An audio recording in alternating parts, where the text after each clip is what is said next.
Nasungkit ng isang Pilipina ang bagong Guinness World Record para sa may pinakamaraming koleksyon ng jigsaw puzzles sa mundo.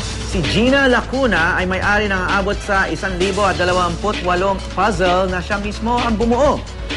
Tinalo ng koleksyon ni Lacuna ang dating record na 238 jigsaw puzzles ng Brazilian na si Luisa Figueiredo.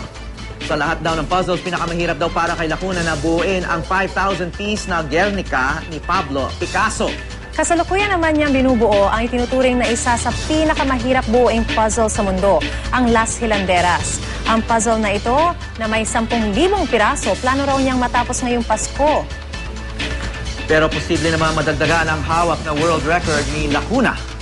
Balak din daw niyang kasing tapusin ang pinakamalaking jigsaw puzzle sa buong mundo ayon sa Guinness, ang Double Retrospect. May 32,000 pieces ang naturang puzzle. Nakakamangha talaga yan, Howie. Galing ako dyan kahapon sa Puzzle Mansion. Ikaw palang gumawa ng story.